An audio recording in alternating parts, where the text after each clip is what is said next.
তো সে কথা বলা আছে, অনেক অসংখ্য নরক যন্ত্রণা রয়েছে।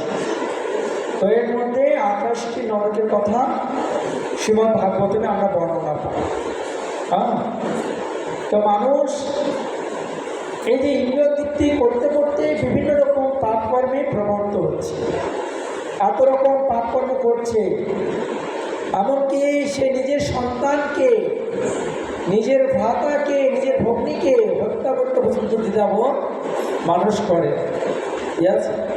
আর পাপ করছে, এত পাপ করতে করতে মানে এত পাপ করছে যে কোনো কিছু আর সে মানছে না। তাই সুখদেব গোস্বামীর কাছ থেকে এই সমস্ত নরকের কথা শ্রবণ করার পর পরীক্ষিত মহারাজ তিনি প্রশ্ন করলেন, হে সুখদেব গোস্বামী, আপনি কৃপা করে বলুন এই সমস্ত মানুষ কীভাবে পাপকর্ম থেকে, নরক যন্ত্রণা থেকে মুক্ত হবে। উত্তরে পরীক্ষিত মহারাজের প্রশ্নের উত্তরে শ্রী সুখদেব গোস্বামী বললেন, পাপকর্মের ফলে যেহেতু পাপীদের নরক ভোগ করতে হয়, তাই পাপ থেকে মুক্ত হওয়ার জন্য অবশ্যই প্রায়শ্চিত্ত করতে হবে। কি করতে হবে? অবশ্যই প্রায়শ্চিত্ত করতে হবে। যেমন আমরা পাপ করি না, পাপ করে অনেক সময় বলি না যে পাপের প্রায়শ্চিত্ত থেকে ভোগ করতে হবে, পাপের ফল ভোগ করতে হবে। তো এখন আজকে যে আমি আলোচনা করছিলাম, আজকের আলোচনার বিষয়টা কি? প্রায়শ্চিত্তের বিধান। আমরা অসংখ্য পাপ করছি, আমরা এখানে এমন কেউ নেই, আমরা কেউ বলতে পারি না যে আমি পাপ থেকে মুক্ত, বা আমি কোনো জীবনে কোনো পাপ করি না। কেউ আছেন? হাত তুলুন মায়েরা, কেউ বাবারা হাত তুলুন যে আমি জীবনে কোনোদিন পাপ কর্ম করি না, জীবনে কোনোদিন মিথ্যা কথা বলি না, জীবনে কোনোদিন কারো অন্যায়, কারো ক্ষতি করি না। এরকম কেউ আছেন? একজন না, কেউ। কেন না? আমরা কোনো না কোনোভাবেই আমরা পাপ করছি। আর পাপ কিভাবে হয়? 3 প্রকারের পাপ। কয় প্রকারের পাপ হয়? একটা হচ্ছে বাচিক পাপ। বাচিক মানে বাক্যের দ্বারা কারোর সঙ্গে ঝগড়া বিবাদ হলো, কলহ করলেন, আপনি তাকে গালি দিয়ে দিন, আপনার এটা যে কি বলে, গালি দেওয়ার ফলে আপনার পাপ হল। দুটো কথা বললেন, এটাকে বাচিক বলে, বাচিক পাপ। আরেকটা কায়িক পাপ, মানে শরীরের দ্বারা কাউকে আঘাত করা, মারামারি গণ্ডগোল করা, এই যে কায়িক শরীরের দ্বারা পাপ করছে। আর মানসিক পাপ, মনে মনে খারাপ কিছু চিন্তা করা, মনে মনে অন্যের সর্বনাশ করা, মনে মনে অন্যের ক্ষতি করা, যে চিন্তা করি আমরা, এটাকে বলা হয় মানসিক পাপ। তো এই 3 রকমের পাপ সবগুলোই খুব মানে গুরুতর অপরাধ। তো এই যে পাপ করছি আমরা, এই পাপের প্রায়শ্চিত্ত একটা বিধান রয়েছে। তাই এখানে পরীক্ষিত মহারাজ বলছিলেন সে কথা, আর তার উত্তরে সুখদেব গোস্বামী বললেন, কি বললেন? মনুসংহিতায় দেওয়া আছে কি, যে মানুষ জেনে শুনে পাপ কর্মে প্রবর্ত হয়। আমরা কিন্তু অনেকটাই ঠিক করছি। শাস্ত্রে বলছে, জেনে শুনে করে ভুল তার জন্য পশু ভুল। আমরা জানি এই চুরি করাটাও, আমরা জানি এটা আহার করাটাও, আমরা জানছি এটা করলে ওটা করলে আমাদের পাপ হচ্ছে, কিন্তু আমরা জানছি, বুঝছি। যেমন একজন অবুঝ বালক, সে জানে না যে লম্পতে হাত দিলে হাত পুড়ে যাবে, এখন আগুনে হাত দিলে আগুনটা কি কাউকে ছাড় দিবে? যে ছোট বালক তাকে দগ্ধ করা যাবে। বোঝা যাচ্ছে আমার কথা? এখানে একটা আগুন জ্বালানো হয়েছে, একটা ছোট্ট বালক, সে জানে না ওই আগুনে হাত দিলে কি হবে, কিন্তু আগুন কাউকে ক্ষমা করবে না। পাপটাও ঠিক তদ্রূপ, পাপ না সারে পাপ, মানে পাপ বাপকেও ছাড়ে না। আমরা বলি না পাপ বাপকেও ছাড়ে না। তো এই যে আমরা পাপ, তো এই পাপ থেকে মুক্ত হওয়ার জন্য এখানে বলছে যে কেউ জেনে শুনে পাপ কর্মে প্রবর্তন। মানুষ দেখতে পাচ্ছে যে চুরি করলে পাপ, ধরা পড়লে শাস্তি পেতে। তো মানুষ কেন চুরি করছে? ডক্টর মশাও इसके কথা হবে, শুনুন, মন দিয়ে শুনুন। তো মানুষ জানে যে চুরি করলে পাপ হবে, ধরা পড়লে গণপিটনি খেতে হবে বা মারা পড়তে হবে বা আইনের মাধ্যমে তাদেরকে শাস্তি দেবে। কিন্তু মানুষ এই পাপ কর্মগুলো করছে কি? আমরা জানি যে হয়তো এই সমস্ত দ্রব্য আহার করলে, অমদ্য আহার করলে বা পশু হত্যা করলে পাপ হচ্ছে। যেমন আমি একটা মৎস্য বা একটা কিছুকে আমি নিজের ইন্দ্রতৃপ্তির জন্য সে গরম কড়ায় টকপক করে ফুটছে, সেখানে আমি হত্যা করছি। তাহলে প্রাণীও, এটা একটা প্রাণী, কিন্তু যখন শাকসবজি সেটারও প্রাণ আছে। কিন্তু শাস্ত্রে বলছে জীবস্ব জীবন, একটা প্রাণীর খাদ্য আরেকটা প্রাণী। মানুষের আহার হচ্ছে শাকসবজি, ঘি, মধু বা মিঠাই, মিষ্টান্ন। একটা বনের পশু কখনো এসে আপনার হাড়ির অন্ন খাবে না, খাবে? বাঘ ভাল্লুক কি এসে আপনার বনের থেকে এসে আপনার হাড়ির মধ্যে অন্ন শাকসবজি খেয়ে নেবে? খাবে? কারণ তার জন্য সেটা নির্দিষ্ট খাদ্য নয়, তার জন্য আলাদা নির্দিষ্ট খাদ্য রয়েছে। এই জন্য বলছে জীবস্ব জীবন, একটা জীব একটা প্রাণীর আহার করে জীবন ধারণ করে বেঁচে থাকে। তো আমি যে বিষয়টা বলছিলাম সেটা হচ্ছে এই যে মানুষ তাহলে এরকম বাসনাটা আসছে কোথা থেকে? আমাদের হৃদয়ে বাসনা আসছে কোথা থেকে? যেমন ছিল প্রভুপাদ উদাহরণ দিয়েছে। প্রভুপাদ বলছে যে ধরুন কিছু মানুষ আছে সপ্তাহে একদিন গির্জায় যায় বা মন্দিরে যায়, গিয়ে ভগবানের কাছে ক্ষমা চায়, হে ভগবান, আমি অনেক পাপকর্ম করেছি, আমি আর পাপকর্ম করব না, আমি কাল থেকে ভালো মানুষ হতে চাই। এই যে মন্দিরে সে প্রার্থনা করবে, পরে 2-1 দিন যে আবার পাপ করছে, আবার পাপ করছে। তাহলে এটা কেন হচ্ছে জানো? এটা শুনুন, এটা কেন হচ্ছে? হ্যাঁ, এর কারণটা কি? এর কারণ হচ্ছে আমাদের বাসনা। এর কারণটা হচ্ছে আমাদের বাসনা।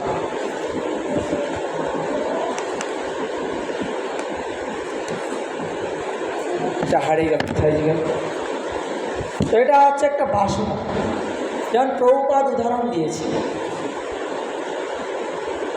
যখন প্রখর জ্যৈষ্ঠ মাস, প্রখর তাপদ্রহ, বাঁশঝাড় আছে না, বাঁশঝাড়গুলো কী করি আমরা? আগুন দিয়ে পুড়ে দিই, তাই না? দেই কি না?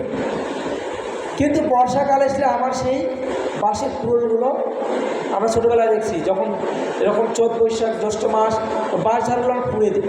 ফাল্গুন চৈত্র মাসে, জ্যৈষ্ঠ মাস পর আষাঢ় শ্রাবণ মাসে যখন মুষলধারা বৃষ্টিপাত হয়, তখন সেই বাঁশঝাড় থেকে সেই চারাগুলো আবার গজায়।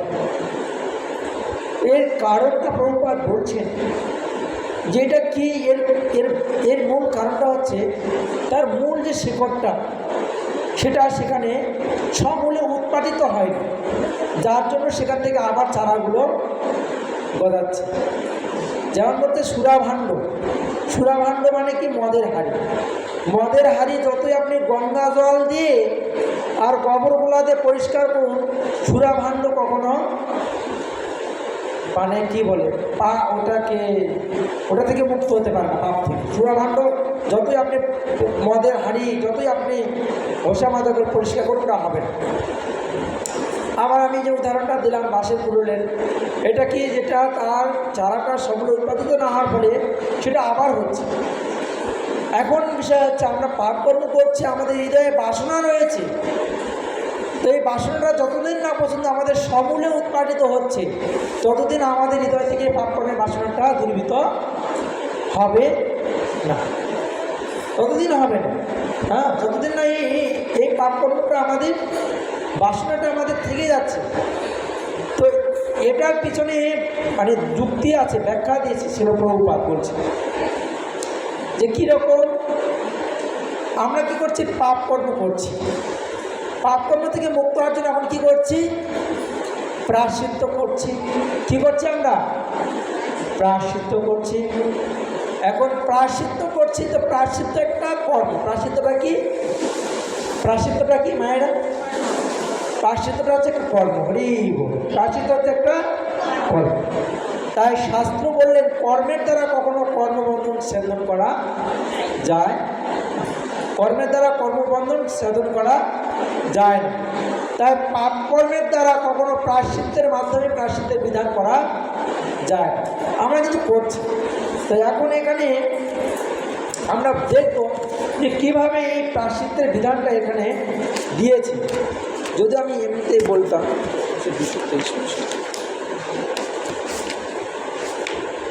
হ্যাঁ, তো তেমনি এই পাপ থেকে আপাতত খালন হলেও পুনরায় পাপকর্মে লিপ্ত হচ্ছে। তাই সুখদেব গোস্বামী বলছেন তপস্যা ব্রহ্মচর্য মনোসংযম ইন্দ্রিয় সংযম, সত্য কথা বলা, বিধি নিষেধ পালন করা, অন্তর্বাহিনী পবিত্র রাখা, অহিংসা আচরণ করা, মন্ত্রমুখ প্রায়শ্চিত্তের দ্বারা দেহ বাক্য মনের দ্বারা সমস্ত পাপ থেকে সাময়িক মুক্ত হলেও পুনরায় পাপকর্ম করে। এটা অনেকটা বাঁশধারের নিচে শুকনো লতা পাতা যেগুলি আগুনে পোড়ালো হলেও মূল থেকে প্রথমে সে লতা পাতাগুলি আবার গজায়। তাই ছিল সুখদেব গোস্বামী শ্রীমদ্ ভাগবতমে বললেন প্রাশ্চিতানি চর্বাণি নারায়ণ পরমুখা নিবন্তি রাজন্য কুম্ভ বিরাপন্নাহা। হে রাজন, চূড়াভাণ্ড যতই নদীর জলে ধৌত করা হোক শুদ্ধ হয় না, তেমনি অতি সুন্দরভাবে প্রায়শ্চিত্তের বিধান করলেও প্রায়শ্চিত্তের দ্বারা কখনো অভক্ত পবিত্র হতে পারে না। তাই আপাতত দৃষ্টিতে মনে হচ্ছে পাপ বিনষ্ট হলেও পাপে বাসনা সকলে বিনষ্ট হয় না, কারণ একটি কর্মের দ্বারা আরেকটি কর্ম বন্ধন ছেদ হয় না। তাই মানুষ যতদিন পর্যন্ত না এই ভোগ বাসনা থেকে মুক্ত হয়ে পাপকর্ম থেকে নিবৃত্ত হতে পারবে না, ততদিন পর্যন্ত ভগবত ভক্তি ছাড়া এই জগতে এমন কোনো পন্থা নেই যার মাধ্যমে কেউ কুলসমুক্ত হতে পারে।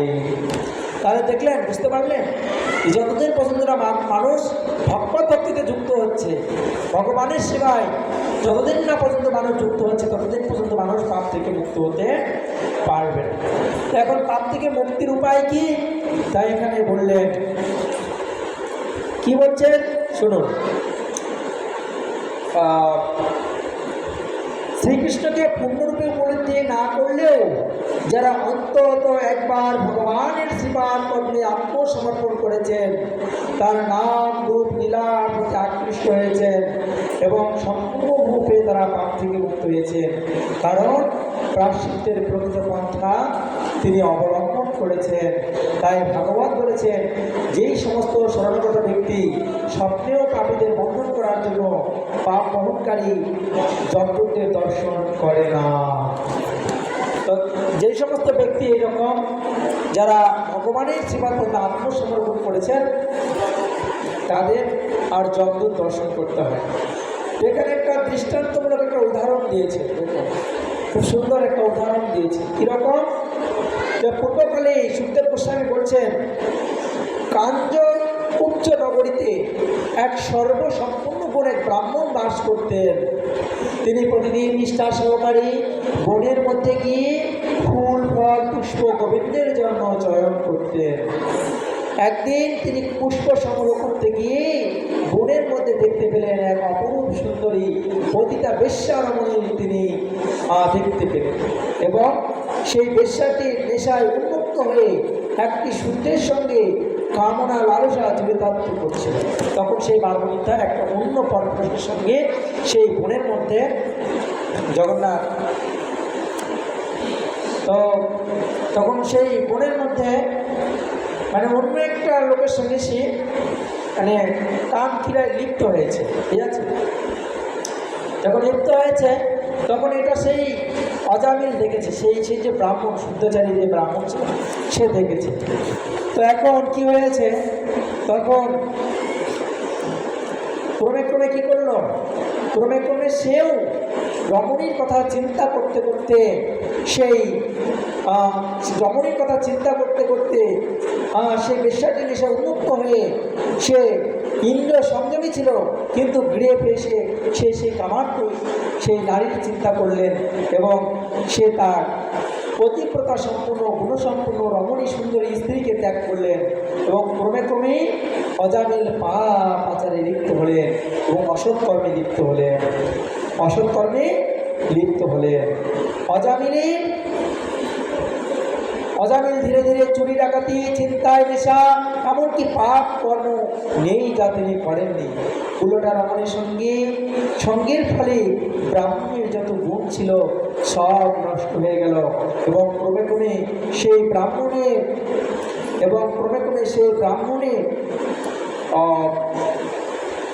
10টি সন্তান সেই বেশ্যার গর্ভে জন্ম দিল। তার পূর্বজন্মের সুকৃতির ফলে সেই ছেলেটির নাম রাখা হলো নারায়ণ। শিশু নারায়ণের প্রতি সে ক্রমশ আসক্ত হয়ে পড়ল। তার অধঃ বলি অজামিলকে খুব আনন্দিত করল। সে সবসময় নারায়ণকে তার কাছে রাখত। এভাবে অজামিল ক্রমশ বৃদ্ধ হয়ে একসময় মৃত্যুর ঘণ্টা বেজে উঠল।